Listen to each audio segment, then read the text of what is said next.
Motorola Moto G17, 72 hours later. Let's talk about this one.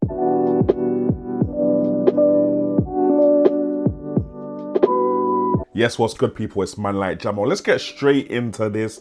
Motorola have been making budget smartphones for ages now. This is their G17. It's kind of their third cheapest smartphone at the moment, coming in at $149.99 here in the UK. It's kind of mid-range for a budget smartphone. Like there's like a whole range of budget smartphones. I feel like they start at like £70 and they go up to maybe, let's say, £350. So let's see what you're getting for under £200 in this thing here. Starting off with the specs. Now starting off with the screen, again, for $150, I'm not even mad. You got a 6.7 inch LCD thing, 1080p, 60 Hertz. That's not bad. That's good enough to play games, if it's actually powerful enough to play games. But yeah, that's pretty standard procedure. You'd expect 720 for this price range, so definitely not mad at the screen specs. For the processor now, you got a MediaTek G81 Extreme with 4GB of RAM and 128GB of storage. And for battery, you get 5200 milliamps, which, considering that processor is not the speediest or fastest, it should suck that battery impeccably slowly. Now we'll get into cameras in a minute, but just to quickly let you know, we've actually got two cameras on the back here.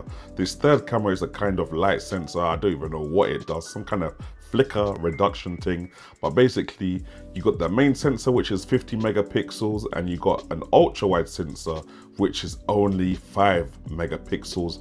Both of them are capable of video at up to 1080p 30 frames per second. So no 4K unfortunately, and no 60 frames per second on this thing here. Now moving on to design, I'm not gonna lie, I'm not actually too mad.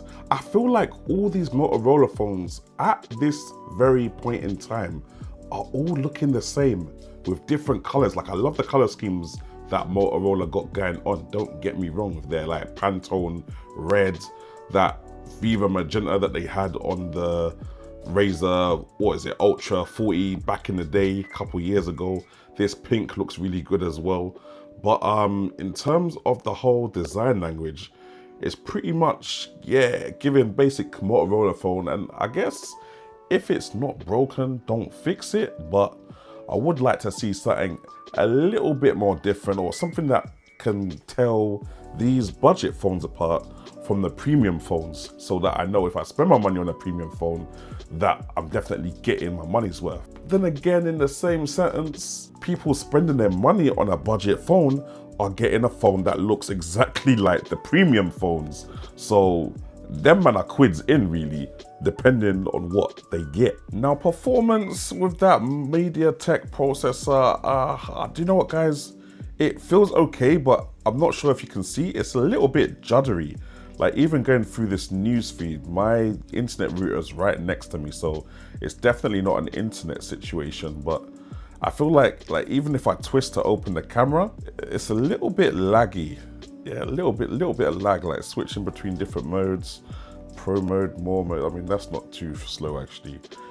It's actually doing all right now. Maybe it's when I just turned it on. But yeah, it just felt like not as smooth as an experience as I would want when I first turn on a brand new phone. Not terrible either, it will still get the job done.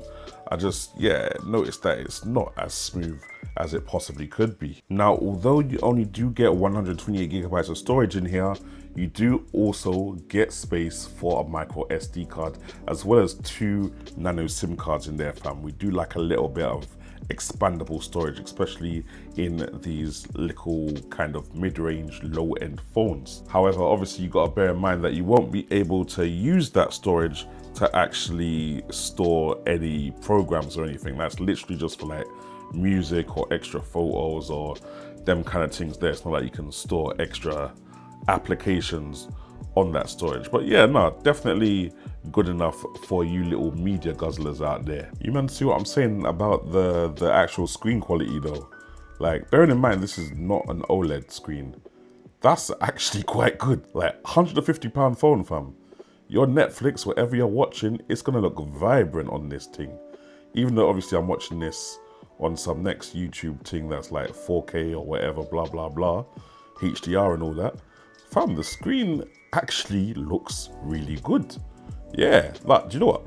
At this price point, I can definitely tell that most of the budget has gone into this screen because, yeah, as I said, I'm definitely not mad at that.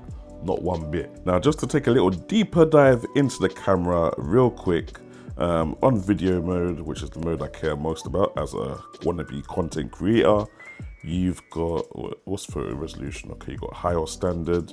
You can have a little watermark there, efficiency settings, assistive grid leveler, keep last mode, okay, quick capture, save location, yeah, that's all good. And if I come out of that, is it a swipe up or is it a swipe down?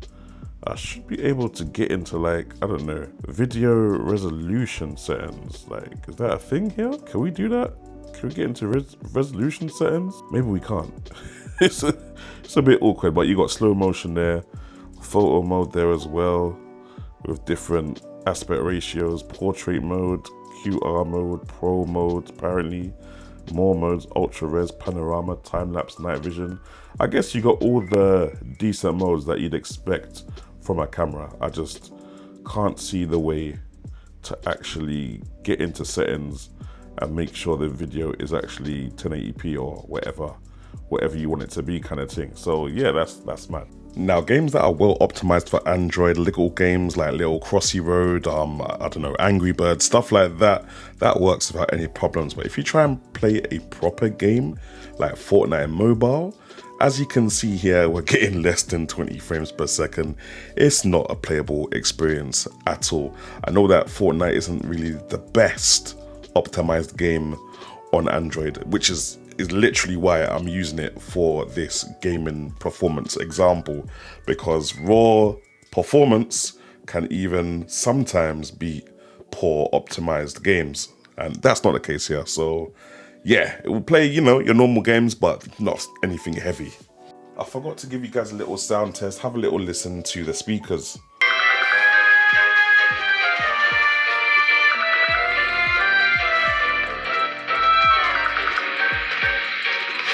Now, when you get a device like this, you're looking at budget conscious. You're looking to get something at a low price that's going to last you a long time. And if it's going to last you a long time, it needs to get frequent updates. And Motorola are a company that have a bit of a dodgy track record when it comes to updating the phone. It's obviously a bit too early to talk on this now, but at the moment at least, it's still up to date. Please give me a comment if you see this video in the future and want to know whether it's been updated yet. Now, I know this is only 3 days later in terms of testing, but the battery life seems kind of promising. Obviously, it's only a 5,000 milliamp hour battery, which isn't the largest in today's climate, but was super large a couple of years ago kind of thing. But because it's got that combination of a reasonably decent battery size and the slow processor, I feel that you should be able to get at least a day and a half minimum of charge on this thing when you've got all your Facebook, Instagram and TikTok and all that synchronizing in the background. Another thing you want to look out for is the charging speed. Now, it does say that this thing has turbo power, but it's under 30 watts, so that is not fast at all, especially for a battery of this size. So just keep in mind the slow charging speeds if you're a last minute person. Anyway, I guess to conclude, we got to look at the value for money proposition and who this phone's actually for, because it's clearly not a power user phone. Like, I'm talking someone that's perhaps a content creator, someone that's taking a lot of video, a lot of pictures kind of with their phone. However, if you're one of those kind of people that are watching a lot of content on your phone, you're a consumer, then this will be perfect for you with that external SD card expansion slot there. Now, in terms of value for money, only phone I can see that's kind of around the same value and giving you the same kind of spec is the CMF Phone 1, which is also giving you a 1080p 6.67 something inch display, which is slightly smaller than this, but it is OLED and it does go up to 120 Hz, albeit for £30 more than the Motorola G17. So, you know, you got to kind of weigh up whether the £30 more is worth the 120 Hz display for you. especially when the process is not really gonna run much content at that kind of frame rate. But let me know what you guys think in the comment section below. And if this video has been helpful, make sure you like, comment, and subscribe for more content like this.